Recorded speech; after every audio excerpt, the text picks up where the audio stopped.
dari Muhammad yang pakai muslim terus dukung pada Allah dan juga diberi perusahaan yang menjadi manusia bahwa dalam roh ini ada dasar yang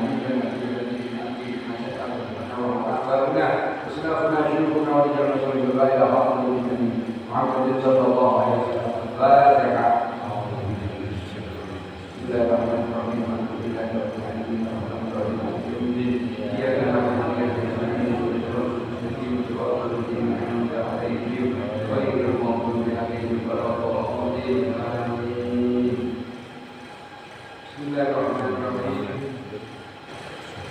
Walau akhir wajah kami untuk di dalam amin kita akbar. Melanjutkan dari Jumat kemarin masih tentang berguru Ismail bin Sodi. Akhlak yang baik dari ciri tanda al-musalli, orang yang mendirikan orang sholat. Bismillahirrahmanirrahim. Allah Subhanahu wa ta'ala berfirman di dalam Al-Qur'an, "Inna Allaha ya'muru bil adli wal ihsan wa ita'i dzil qurba wa yanha 'anil fahsya'i wal munkar." Ini bagian daripada akhlak bagi Nabi Muhammad sallallahu alaihi wasallam. Karena salah satu seperti beliau yaitu membenahi akhlak dan manusia. Jadi ketika akhlaknya itu mazmumah, akhlaknya buruk, maka pada yang mulia itu dibenahi menjadi akhlak tadi. Tapi Rasulullah SAW sudah melakukan hal itu. Kayak kemarin ayat yang sebelumnya yaitu qul afawa amruku bi wa'adin anil jahilin. Rasulullah diperintah untuk memaafkan daripada orang-orang yang berbuat zalim kepada dia. Yang dimaksud perbuatan zalimnya ini mengenai pribadinya, bukan mengenai hak-haknya Allah, bukan mengenai agamanya Allah. Kalau haknya Allah dilanggar, agamanya Allah dihinakan, beliau orang pertama yang berdiri untuk melakukan perlawanan kepada orang-orang yang melanggar haknya Allah. Tidak ada yang berani memberikan Nabi Muhammad SAW.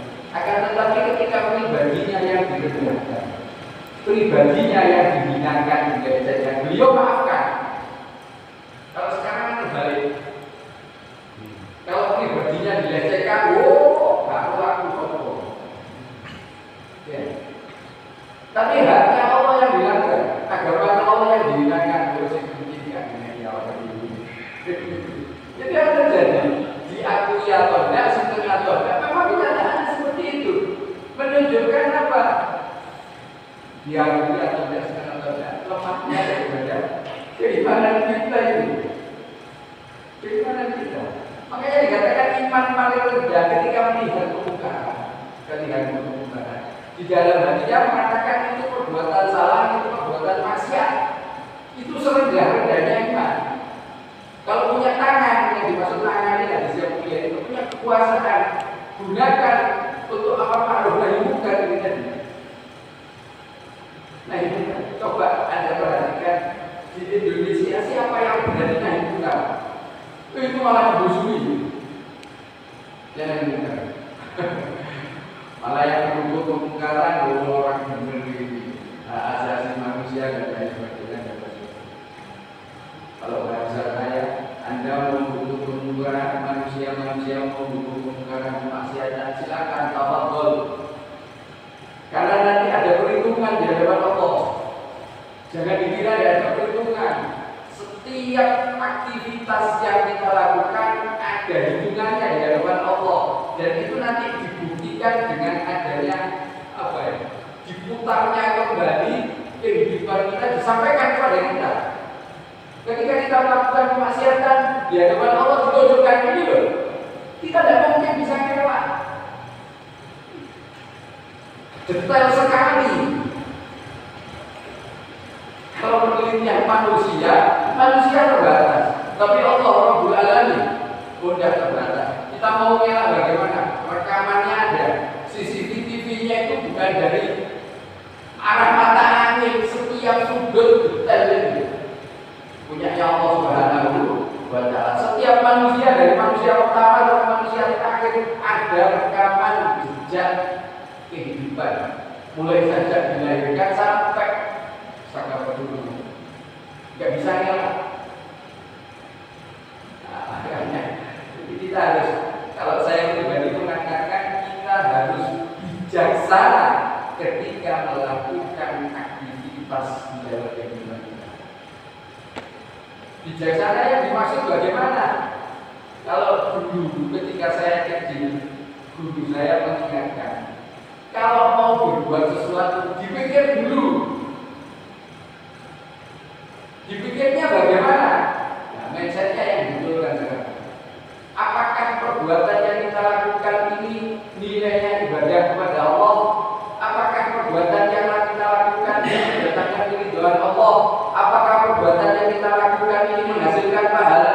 Atau sebaliknya, yang kita lakukan ini nilainya maksiat kepada Allah, mengundang murkanya Allah, mendapatkan dosa daripada Allah Subhanahu wa Ta'ala? Itu yang dimaksud bijaksana.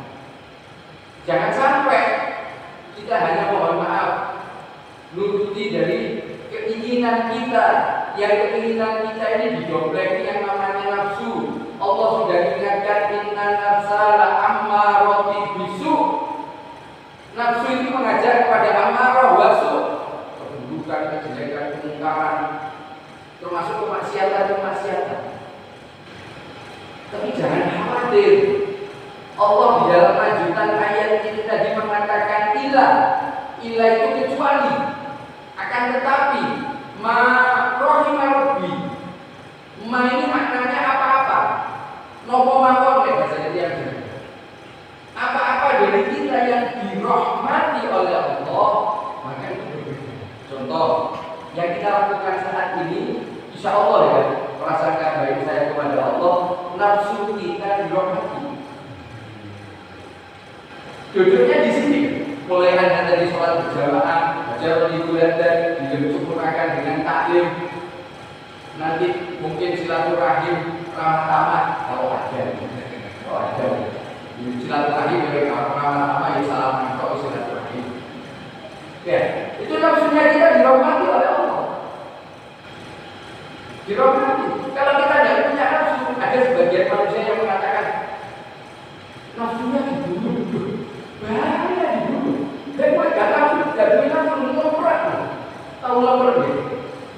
Wes, gak bisa apa-apa. Semangat, gak punya semangat. Semangat kenapa? Semangat melaksanakan sholat berjamaah. Semangat apa? Menjalin silaturahim. Loh, kita butuh nafsu. Allah sudah mengatakan kita marahmi. Apa-apa, termasuk nafsu kita tadi. Kalau matanya dirahmati oleh Allah, maka ketika melihat satu perkara yang diharapkan, matanya dipejamkan.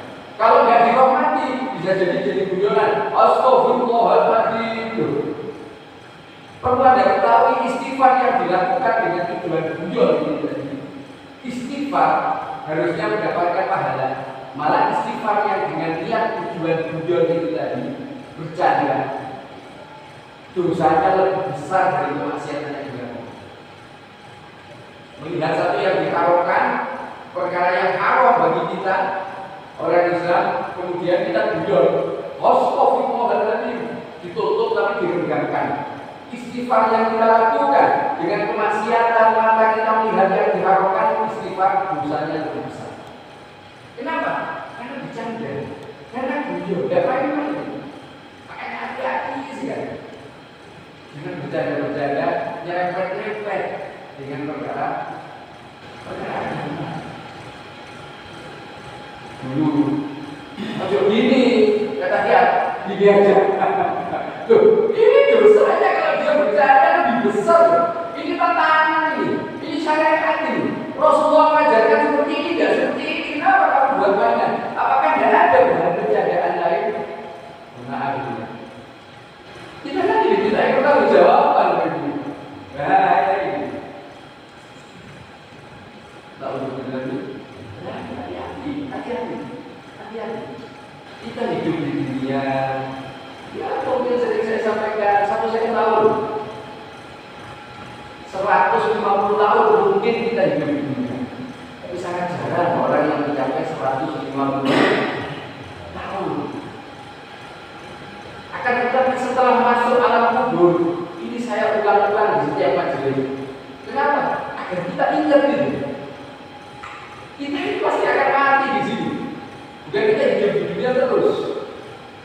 Kalau kita sibuk mengurusi perkara dunia, kita lupa perkara akhirat, kita akan menyesal. Masuk alam kubur dulu, wis entek. Apanya? Episode dunianya sudah habis, gemerlapnya dunia sudah habis, perkara-perkara dunia yang kita banggakan, yang kita harapkan sudah tidak ada.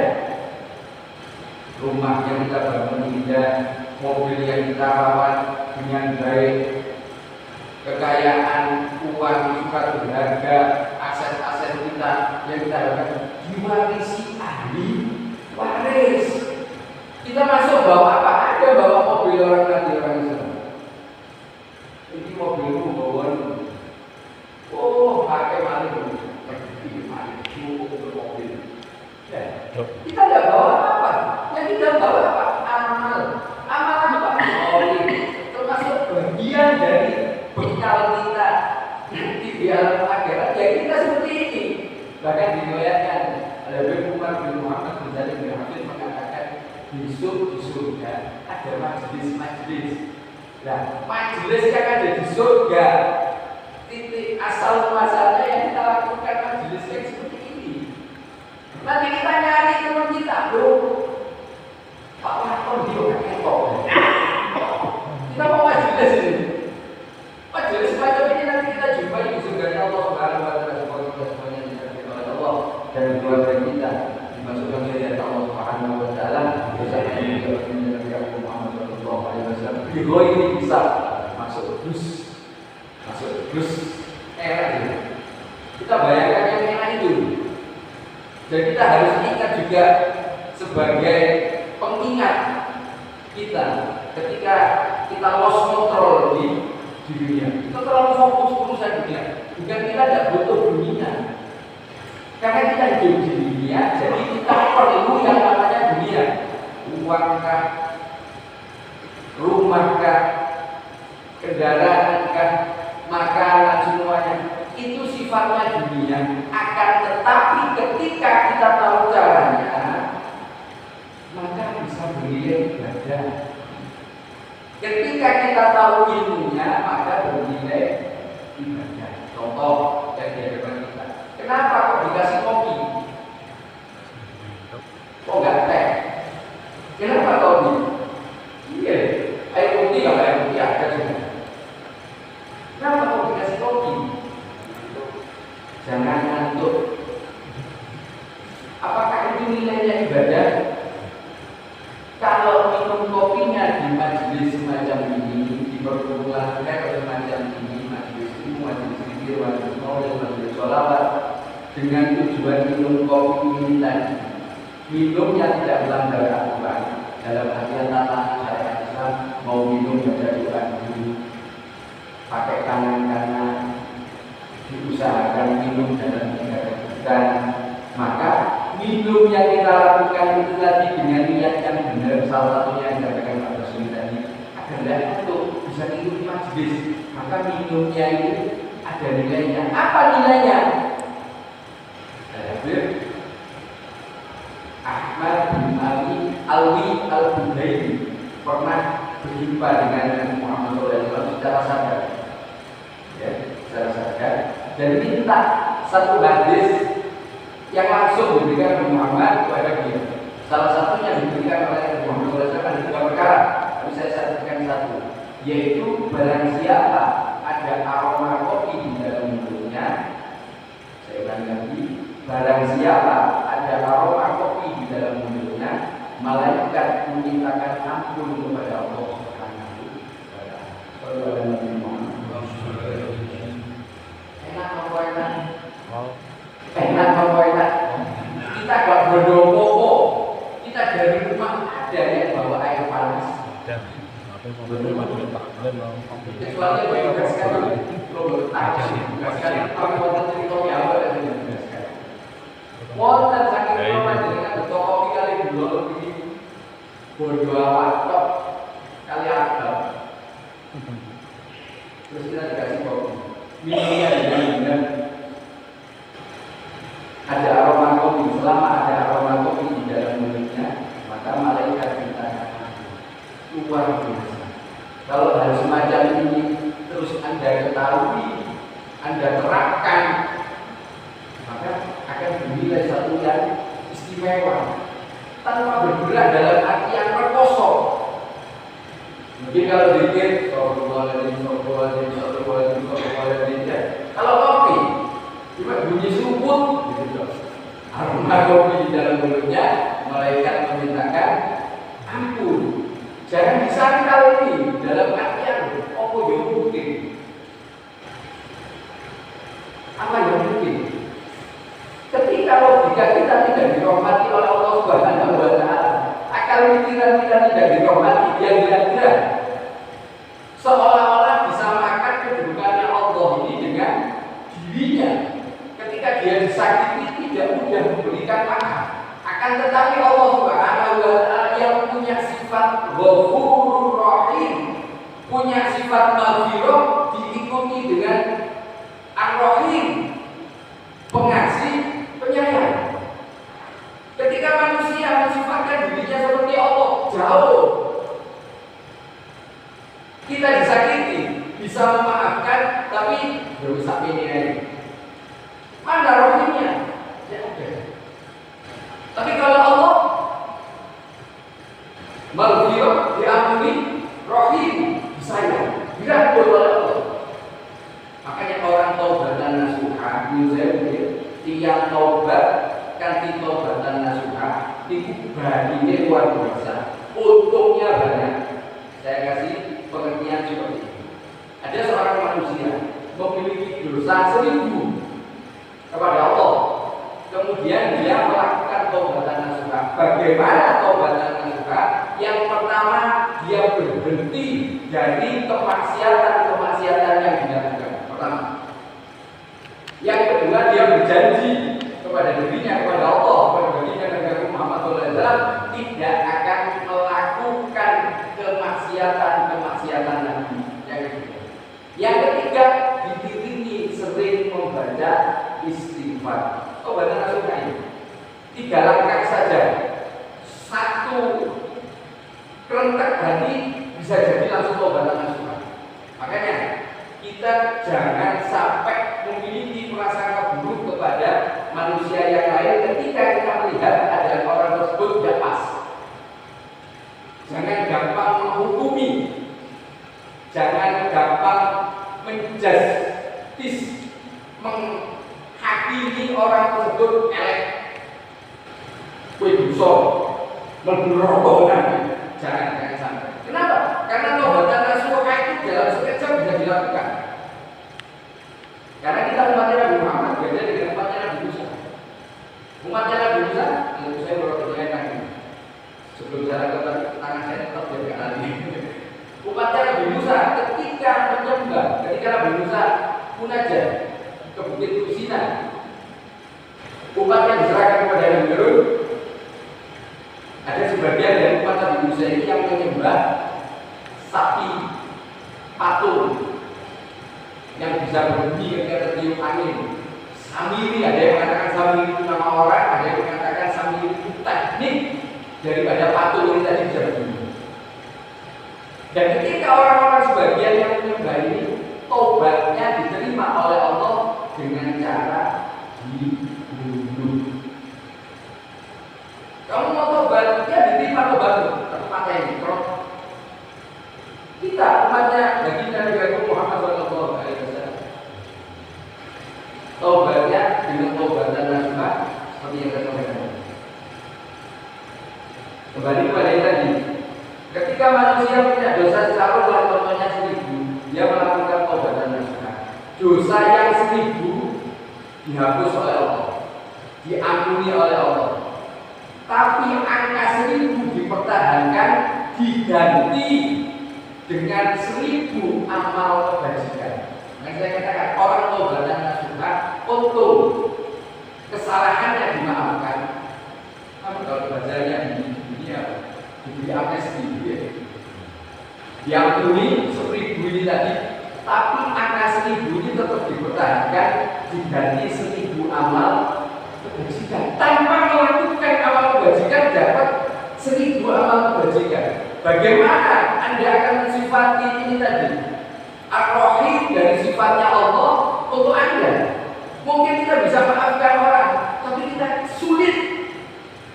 Bukan saya katakan tidak mungkin. Sulit untuk menjadi penyayang seperti penyayangnya Allah. Ketika manusia berbuat salah sama pribadi kita. Oh, kami begitu dulu. Inna Allah ya'muru bil 'adli wal ihsan wa ita'i dzil qurba wa yanha 'anil fahsya'i wal munkar. Allah memerintahkan kepada Nabi Muhammad untuk berbuat adil. Adil.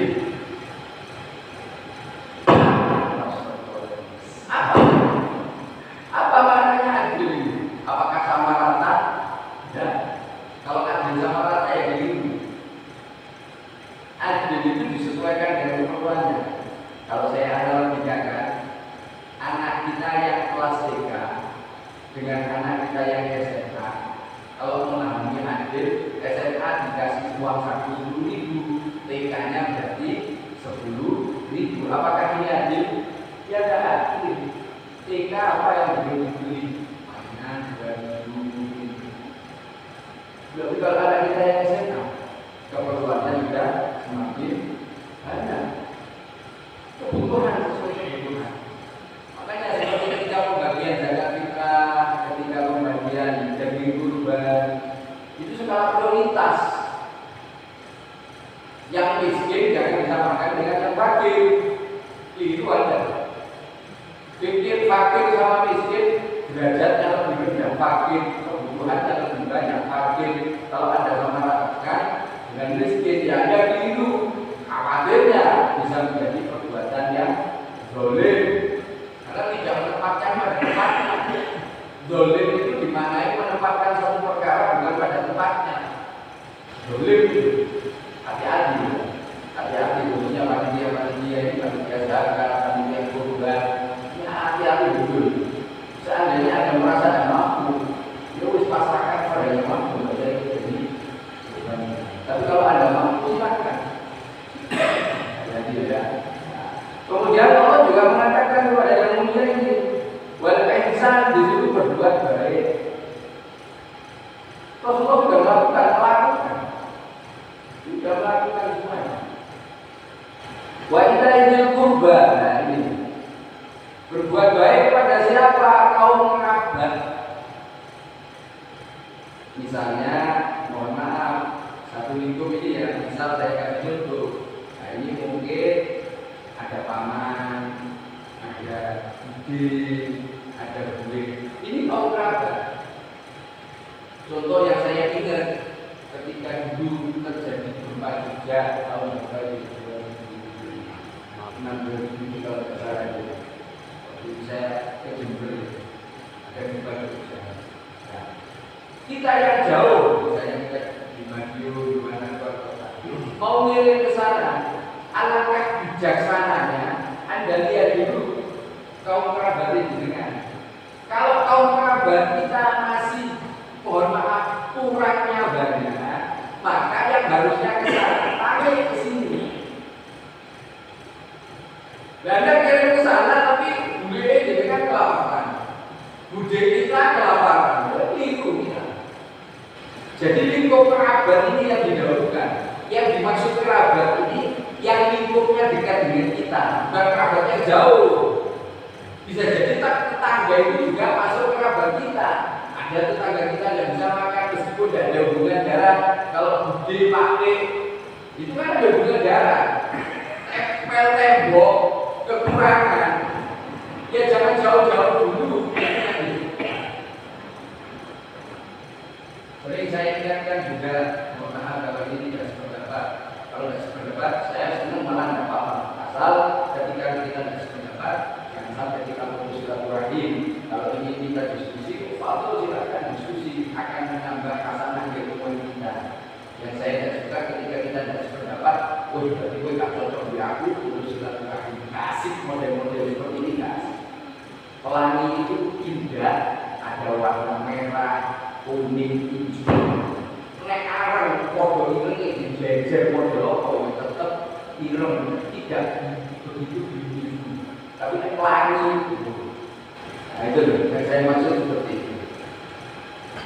Maaf, contoh ketika terjadi ada zakat fitrah, itu sering orang-orang yang memiliki kedudukan, yang ditokohkan, yang dilabeli, kemudian Anda beri zakat fitrah, ini kurang pas. Saya tidak katakan keliru, tapi kurang pas. Kenapa? Zakat fitrah itu fokus kepada fakir dan miskin. Memang ada 8 asnaf, 8 asnaf. Cuma fokusnya pada 2 ini zakat fitrah ini, yaitu fakir dan miskin. Saya pernah menjumpai di beberapa masjid ada bahkan 3 karung gula, berarti masak kita setengah, hanya untuk 1 toko. Dan ketika saya tanya untuk siapa fulan, dan kue bentuknya rombong, dia wajib, rombong yang menjadi dorong. Lingkungan kita ketika fakir dan miskinnya banyak, fokus pada sini dulu. Ketika masih ada sisa, tasarufkan, salurkan mungkin tetangga kita, tetangga desa, tetangga perumahan, tetangga RT, lain RW. Masjid Anda masih banyak yang kurang, oh masih sekian, oh ini saya punya, kasihkan, lebih manfaat. Kalau ada orang yang sudah punya, kenapa dikasih? Meskipun dia Anda berdiri di sini kan salah satu asnaf ini tadi, tapi zakat fitrah lebih fokus kepada fakir dan miskin. Itu yang saya maksud. Jadi jangan gagal-gagal. Ya memang betul, apa tidak salah, cuma kurang pas. Misalnya fakir miskin di sini dikasih jatah 5 kilo. Ini ada contohkan tadi dulu ini, masa kita setengah dikek osak wongkro. Padahal orangnya mohon maaf, kecuali loh ya, kecuali orangnya ini memang masuk ke kategori miskin, masuk ke kategori miskin, maka boleh ada kasih, kayak jadi sholat. Tapi kalau orangnya sudah begini berkedung, ini biru ada, kurang pas di sini. Kau berapa di sini? Anil fahsya wal munkar. Fahsya ini perkataan-perkataan yang tidak baik, perkataan jorok, perkataan tidak senonoh, porno, ucapan-ucapan yang porno, termasuk misuh itu, termasuk fahsya ini. Wal munkar, yaitu perbuatan munkar, kemaksiatan, keburukan. Dan yang terakhir ditinggalkan wal bali, apa? Kerusuhan yang saat ini sedang dinyalakan di kerusuhan. Umat Islam ini saya ibaratkan di sini tadi, ini dibakar, terus ini juga dicacah. Agar mudah dibakar, ini dipotong kecil-kecil. Benda kita dipotong kecil-kecil, itu mudah untuk dibakar. Jangan sampai mau ada di kotak-kotak ini, dipotong kecil-kecil, jangan sampai mau. Ini sedang terjadi tadi. Jadi pemecah belah itu memang cara paling mudah untuk merusak satu kesatuan. Hanya sering saya gebur-geburkan, yang kita unggulkan, yang kita fanatikan adalah ukhuwah Islamiyah, bukan golongan. Dari mau kopi, bukan produk muncul. Mau kopi kuning, kalau jual, mau ikan kalau. Akhirnya dibuat seperti itu. Orang Muslim saya sering katakan, tidak perlu Anda jadi pintar, tapi jadilah cerdas. Siapa orang yang cerdas kalau hadisnya yang mulia ini? Siapa orang yang cerdas? Bukan orang yang memiliki titel banyak saja, tapi yang cerdas menurut menginginkan bekal kehidupan setelah kematian dan orang yang bisa menahan amarah.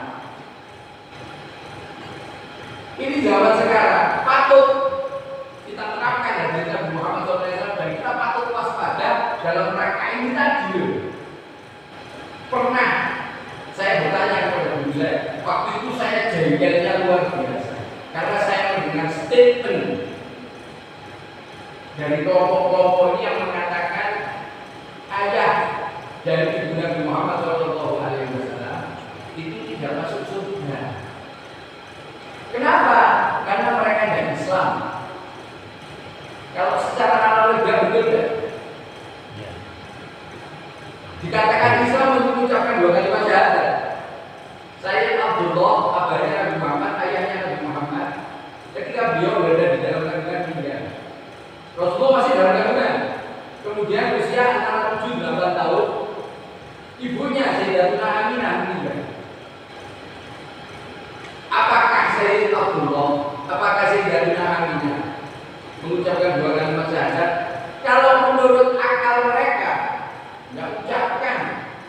Lalu Rasulullah diputus menjadi mendapatkan risalah sebagai Nabi dan Rasul usia 40 tahun. Jaraknya kan jauh. Makanya belajar sejarah itu agar kita tidak mudah menjustifikasi menghukumi manusia yang lain. Apalagi yang dihukumi adalah orang tua daripada makhluk yang paling agung baginda negara Muhammad. Termasuk kepada mantannya Sayyidina Abu. Tapi itu hati-hati loh gitu.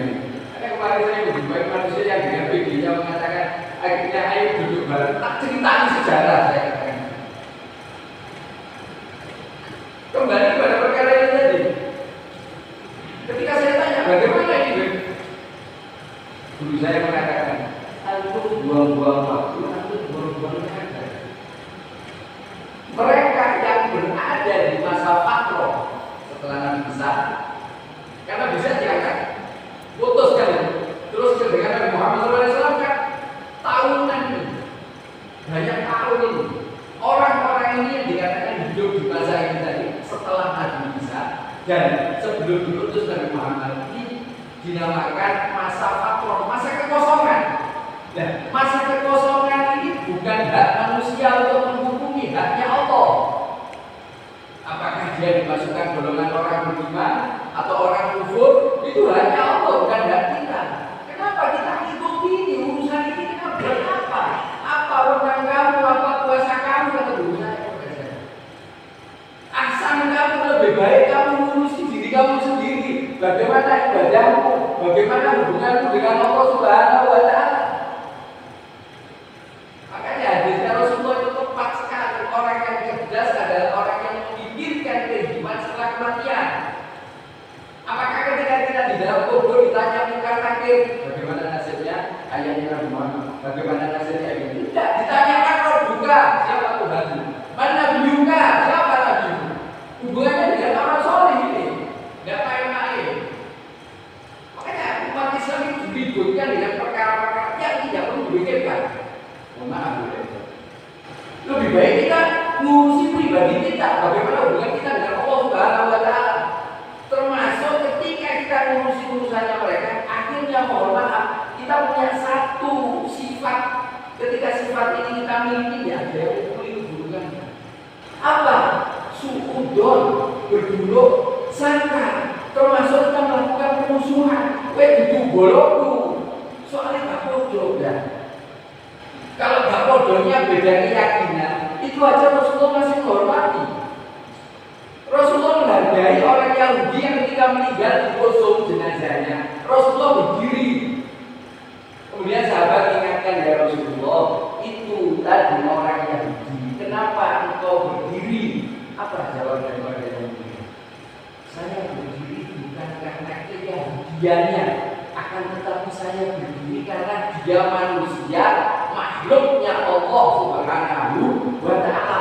Nabi Muhammad yang makomnya paling tinggi, tidak ada yang paling tinggiannya, itu masih hormat kepada yang tidak seiman. Karena apa? Orang ini masih makhluknya Allah, manusia. Dan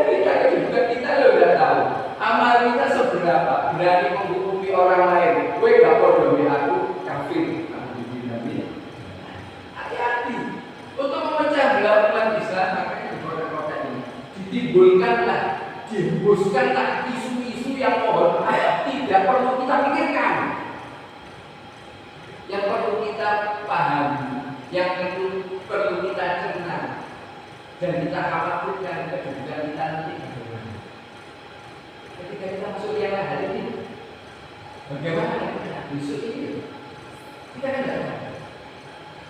Orang-orang yang kita banggakan, orang-orang yang kita senangi, orang-orang yang kita andalkan, ketika kita dimasukkan di yang kubur, mereka pergi meninggalkan kita. Tidak ada satupun dari orang-orang yang kita harapkan di alam dunia menemani kita di alam kubur. Siapa yang menemani? Ya amal soleh. Maka berbijaklah ketika akan melakukan aktivitas. Dengan ada berangkat atau enggak berangkat, Anda yang nyesel, Allah yang rugi. Sebelum Anda enggak berangkat, siapa yang untung? Anda, Allah, sama sekali tidak punya keuntungan.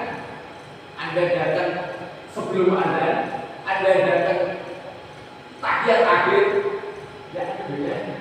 Bagi Allah boleh, tapi bagi kita berbeda ketika orang yang sudah sebelum Anda bahkan bisa berada di masjid, maka orang ini insya Allah menjadi orang yang istimewa karena dia fokus, dia konsentrasi, dia perhatian terhadap satu keputusan yang nantinya bisa mendatangkan keridhaan Allah, bisa mendatangkan pahalanya Allah, bisa menilai amal ibadah kepada Allah Subhanahu wa Ta'ala. Biasanya ini paham betul? Paham satu. Burung atau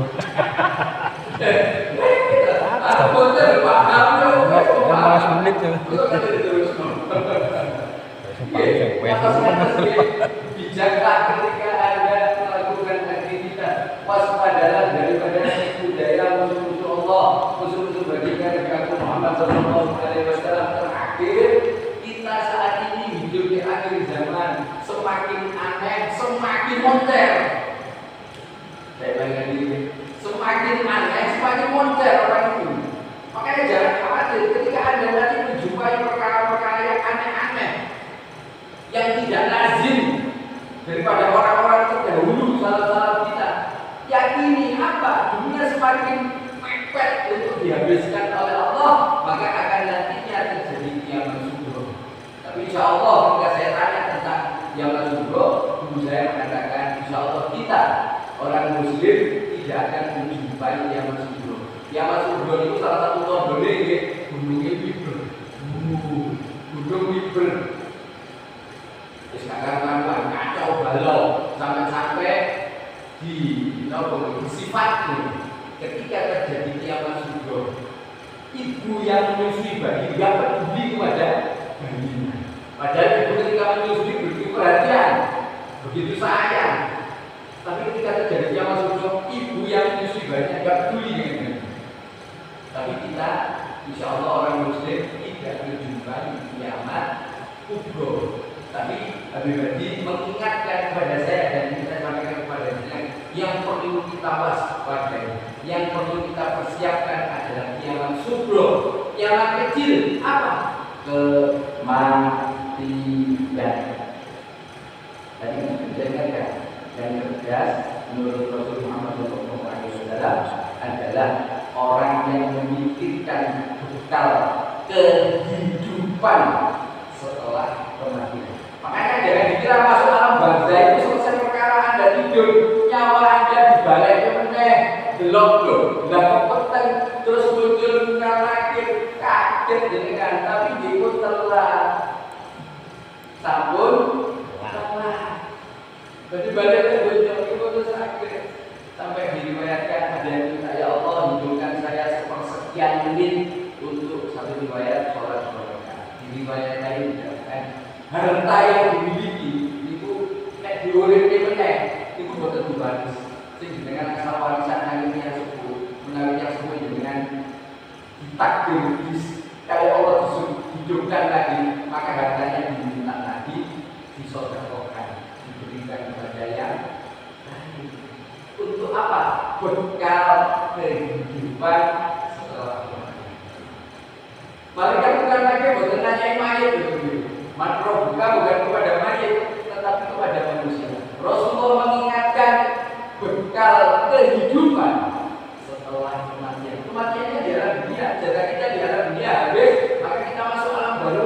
barzah, alam kubur. Situ hidup, jangan dikira mati. Pahami dulu, yakini dulu. Ini bukan cerita fiktif. Ini terjadi. Tapi kalau dari Mas Lino, kan bukan ya, apabila ulama-ulama Muslim masuk dulu, ini kalau mau pasti mah.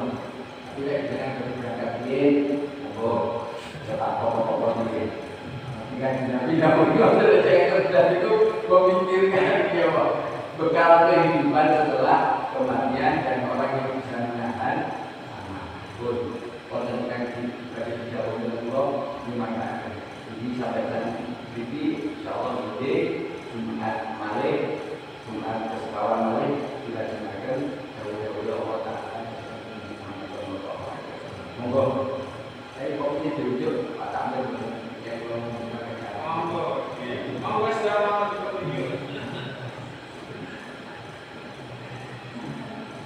Mulai buat modal, sebelum berkunjung. Saya mau mengatakan ini, saya apa harus mengatakan. Monggo, betul. Aku betul. Bismillahirrahmanirrahim. Ya Arhamar Rahimin, Ya Arhamar Rahimin, Ya Arhamar Rahimin, Rijal muslimin, Ya Arhamar Rahimin, Ya Arhamar Rahimin, Ya Arhamar Rahimin, Rijal muslimin, Ya Arhamar Rahimin, Ya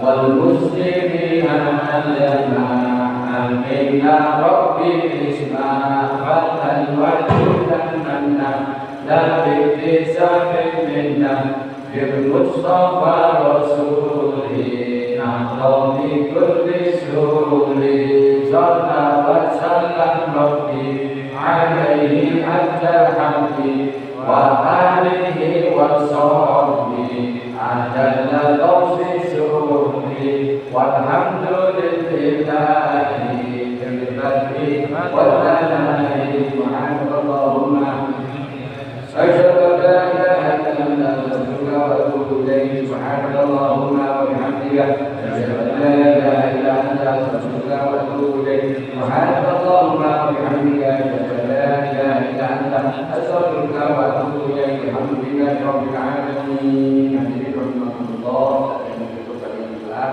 Allah akan dan panjenengan masuk di mau kasih berkeliling mulai awal sampai akhir stres terus ngomongin banter terus nenek kalian belum dari harapan ini sebenarnya terketik full dicetak tabel. Kenapa? Pengingatkan kita jangan sampai kita lalai, sampai kita belum pakai kita sampai keringetan ini. Saya itu keringetan ini. Tujuan orang itu berteman itu menang perkara itu dari saudara dari mana dari Nasoyo bahwa dari itu nampak dua batin warahmatullahi wabarakatuh.